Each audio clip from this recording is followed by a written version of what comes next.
예, 1년 전 비상계엄의 밤 계엄을 온몸으로 막아냈던 인물들 차례로 만나고 있습니다. 한걸음에 국회로 달려갔던 시민 한 분 만났고요. 또 계엄이 있을 수 있다는 경고를 처음으로 했던 분 김병주 의원, 민주당 김병주 의원도 만났고요. 이번에는 국민의힘으로 갑니다. 당시 국민의힘의 대표로서 자당 의원들을 모아 계엄 해제 표결에 앞장섰던 분 한동훈 국민의힘 전 대표 스튜디오에 나오셨습니다. 어서 오십시오. 반갑습니다. 벌써 1년이네요. 그러네요. 실감이 나십니까? 음. 모두 다 힘든 시간이었던 것 같아요. 음. 그런데 제가 먼저 드리고 싶은 말씀은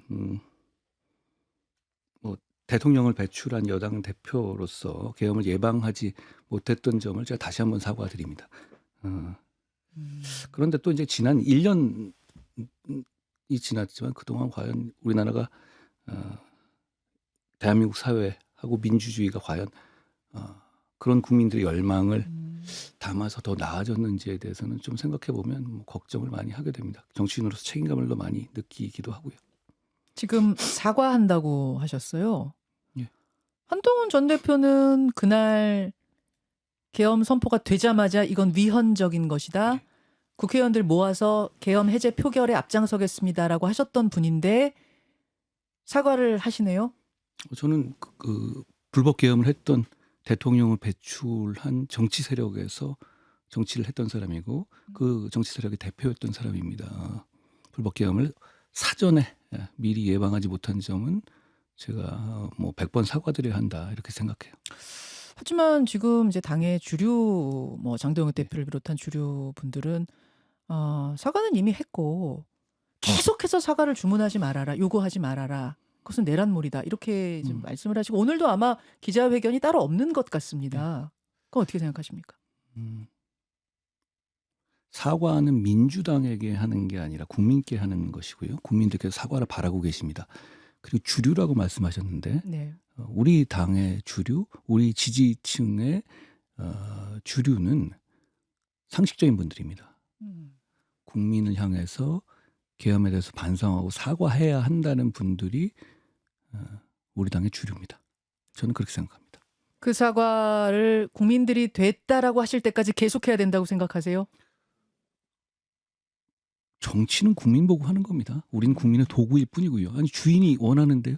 그리고 그 말이 비합리적이거나 포퓰리즘적이지 않잖아요. 그리고 이게 뭐 10년 됐습니까? 1년 된 얘기고요. 거기에 대해서 이렇게 회고하는 시점에서 우리가 잘못됐다는 말씀을 드려야 하는 것이고 그리고 그 과정에서 계산하는 모습을 보이면 안 됩니다. 이게 할까 말까 계산하게 되는 순간 사과 받는 사람 입장에서는 그 사과 안 받는다 이러시지 않겠습니까? 진정성의 문제다 그 말씀. 그날로 한번 돌아가 보겠습니다. 그때 이제 저희 팀은 모두 다 방송국으로 한 걸음에 달려오면서 전화를 일제히 돌렸어요. 예. 우원식 국회의장, 이제 여당의 한동훈 대표, 야당의 이재명 대표, 또 원내 대표들, 법사위원들, 제3당 의원들 수십 통 돌렸는데 워낙 긴급한 상황이다 보니까 저는 못 받는 분들이 많았고 그래서 문자도 남겼습니다. 근데 이제 긴급한 상황이고 하니까 문자 답이 올까 했는데 한동훈 대표한테 답이 온 거예요. 그리고는 즉석 전화 인터뷰가 이제 시작이 됐습니다. 제가 이제 마이크를 잡고 그 다음 날 인터뷰 약속을 잡아야 되나, 그러니까 마이크 잡고 스튜디오에서 하는 인터뷰 약속을 잡아야 될까, 이거 어떻게 해야 될까 생각하고 있었는데 한동훈 대표가 먼저 그러셨던가요? 제가 먼저 제안했던가요? 내일 아침 방송이 이제 군인들이 방송국으로 쳐들어오면 이게 어떻게 될지 모르니 일단 인터뷰를 즉석으로 남겨놓는 게 좋겠다. 예. 그렇게 해서 진행이 된 거였어요. 예. 예, 그때 기억나시죠? 뭐 벌써 1년 전이네요. 그러니까 1년 전 딱 오늘 밤이었던 것 맞아요. 같은데요. 네. 그게 제가 국회에 진입한 직후 본회의장에 들어가기 직전이었던 것 같아요. 그때 앵커님 문자 주시고 그때 그 생각을 저는 했죠. 그게 사실 우리가 지나고 보면 네. 그게 우리가 어떤 숲에 있었고 어떤 안개에 있었는지는 알지만 당시 우리 정보도 없었고 맞아요. 이게 어떻게 될지 미래에 대해서 불투명했잖아요. 물론 목표는 분명했죠. 계엄을 막아야 하고 제가 여당 대표이기 때문에 제가 잘하면 막을 수 있다 이렇게 생각을 했지만 그걸 또 꼭 성공하라는 보장은 없잖아요. 그러면 그렇다면 그게 결국 실패해서 뭐 혹시라도 제가 어떻게 보면 이 자유로운 몸이 아닐 수 있는 상황이잖아요. 그 다음 날 아침이 됐을 때. 누구든 사실 상황이 있을 수 그렇죠. 있죠. 그렇죠. 계엄을 대통령이 하는데 그 계엄을 가장 앞장서서 여당 대표로서 막았다 그러면 그냥 두진 않겠죠. 정상적으로 제가 뭘 알고 있었던 건 아니지만 예. 그런 상황을 대비한다면 과연 국민들께 우리 국민의힘이 이 계엄을 정말 막으려고 노력했다는 것을 좀 남겨둘 필요가 있다. 저는 이렇게 생각했어요. 예. 그때 뭐라고 하셨냐면 지금 이거 위헌적 계엄 선포입니다. 온몸으로 막겠습니다. 네. 지금부터 그 절차를 그러니까 해제 표결 절차를 진행할 계획입니다. 네. 이렇게 지금 말씀하셨던 그 것을 제가 갖고 있습니다. 텍스트를 갖고 있습니다. 근데 제가 그렇게 질문했어요. 지금 정치 활동하게 되면 바로 계엄사에서 체포할 수 있습니다.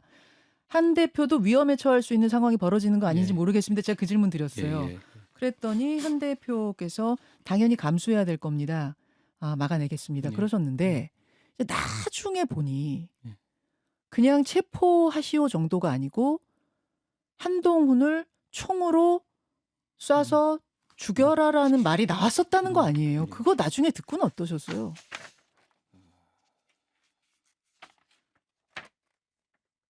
기본적으로는 뭐 제가 거기에 대해서 제가 얹을 말은 없습니다.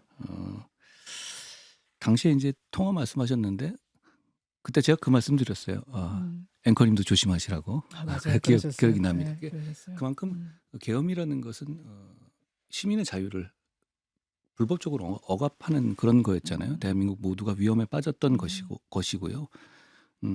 결국은 계엄 당일날 해제돼서 정말 다행이라고 생각해요. 네. 제 생각은 말씀드린 그대로였어요.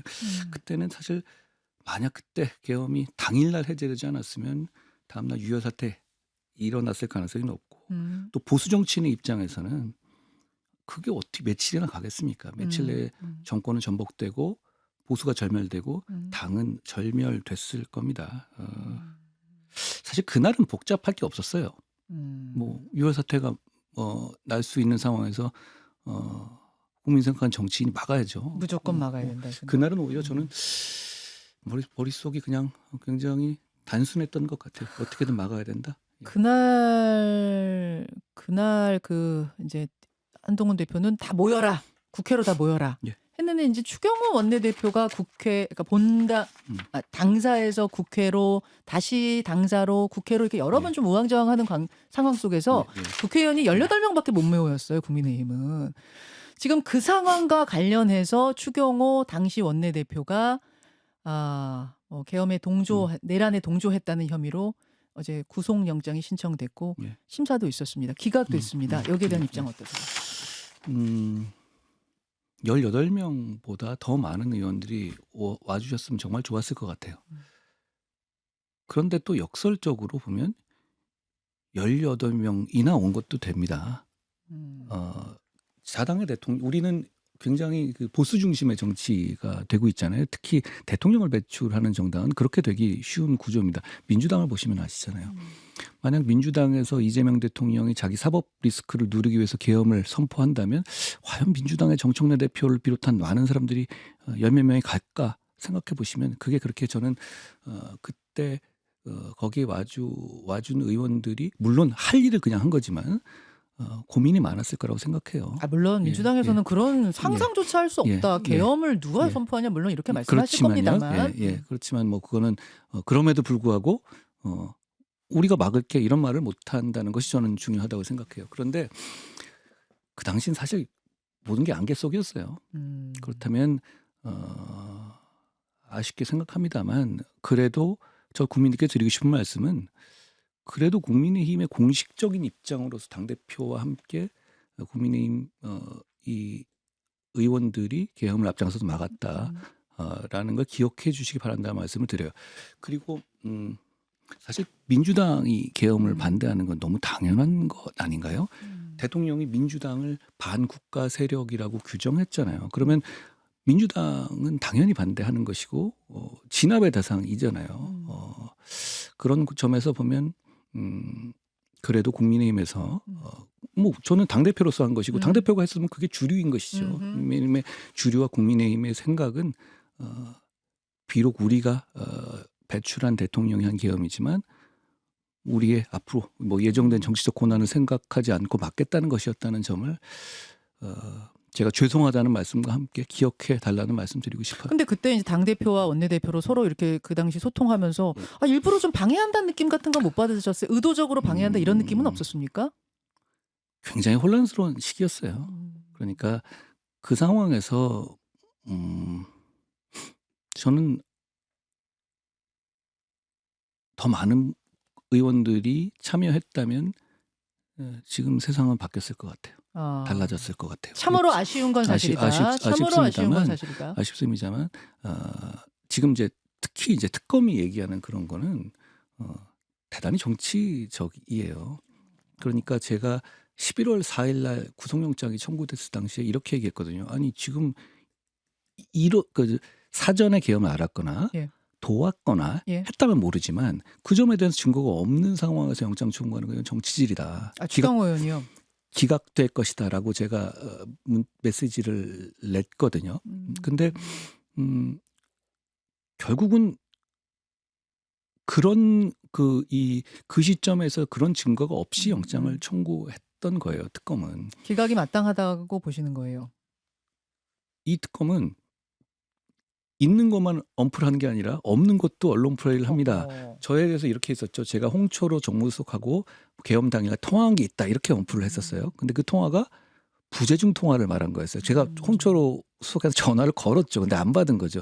그런 것까지도 이제 할 정도였던 건데 그렇다면 결국은 지금 영장 기각은 예정된 정치질의 결말이다라고 생각해요. 앞서 김병주 의원한테 제가 질문 드렸습니다만 이제 김병주 의원은 이 기각에 대해서 이것은 사법개혁이 이래서 이루어져야 되는 것이다라는 말씀하셨고 내란 전담 재판부를 따로 꾸려야 하는 이제 이유기도 하다라는 취지의 말씀하셨습니다. 어떻게 보십니까? 사법 작용의 기본은 재판을 통해서 유무죄를 정하는 겁니다. 그리고 그 정당한 절차를 통해서 유무죄를 정하는 것이죠. 그 절차를 생략하겠다는 것이 내란 재판부입니다. 왜 그러냐면 내란 재판부라는 걸 만든다는 얘기는 예를 들어서 이 사안을 내란이라고 생각하지 않는 판사들은 어떻게든 걸러내고 아니 그러면 예를 들어서 아주 보수적이고 소위 말하는 극보수 이런 판사들도 거기 들어갈 수 있게 하겠다는 의미인가요? 그것도 아니잖아요. 그렇게 보시는 그러니까 거예요. 내란 재판부가 거기서 무죄 낼 수 있는 재판부를 만들겠다는 취지는 당연히 아닐 것이고 결론을 이미 정해놓은 거예요. 그러면 민주주의 절차는 과연 정당한 재판을 받을 권리를 시민에게 모든 시민입니다. 모든 시민에게 보장하는 것을 위해서 투쟁해온 절차거든요. 그걸 퇴행시키는 얘기입니다. 내란 재판부를 한다는 건 그러면 예를 들어서 우리 국민의힘에 굉장히 정치적으로 경도돼 있거나 그런 판사들은 의도적으로 배제하겠다는 뜻이잖아요. 그러면 예를 들어서 거기 나오는 민주당의 법사위원 같은 사람들로만 재판부를 구성하겠다는 뜻이거든요. 그건 재판이 아니라 이렇게 되면 개판입니다. 저는 민주당이 하는 잘못들 중에서 이렇게 생각해요. 차라리 돈을 받아먹으라고 말씀드리고 싶어요. 왜냐하면 이렇게 시스템 자체를 무너뜨리면 이건 다른 국민들한테도 조금만 무슨 일이 생기면 이런 식의 특정한 결과를 위한 재판부를 만들어내게 될 겁니다. 근데 한 대표님은 계엄 이거 잘못됐다고 보시는 분이잖아요. 큰일 날 일을 한 거라고 보시는 분이잖아요. 목숨 당연합니다. 걸고 막았던 분이고. 당연합니다. 그러면은 내란 재판부, 전담 재판부 해가지고 죄를 엄벌에 처해야 된다는데 동의하실 법도 아닌데 그건 아니라고 보시는 거예요? 대한민국은 민주주의 국가고요. 민주국가, 법치주의 국가입니다. 그 절차 안에서 이루어져야 하는 겁니다. 계엄이 왜 문제입니까? 계엄은 그 당시로 돌아가 보면 22번의 탄핵 시도가 있었고 정말 민주당의 폭거가 심각했다고 생각해요. 그런데 그걸 정치와 시스템의 틀 안에서 교정하려고 하지 않고 그걸 넘어서서 문제를 일거에 해결하려고 했기 때문에 정말로 심각한 문제인 겁니다. 지금 민주당이 하려는 건 바로 똑같은 거예요. 그 절차 내에서 해야 되고 만약에 랜덤으로 재판부가 정해져야 되잖아요. 누구든 그럼 정해지는데 랜덤으로 정해지는데 그 재판부가 불리한 재판부다. 그래도 감수해야 되는 것이 대한민국의 지금 현 클래스입니다. 알겠습니다. 거기에 대한 입장 주셨고요. 지금 이제 오늘 특집 12.3 특집으로 모신 건데 1년을 쭉 복귀할 때 개인적으로 가장 기억에 남는 순간 한 장면을 고르라면 그럼 어떤 장면이세요?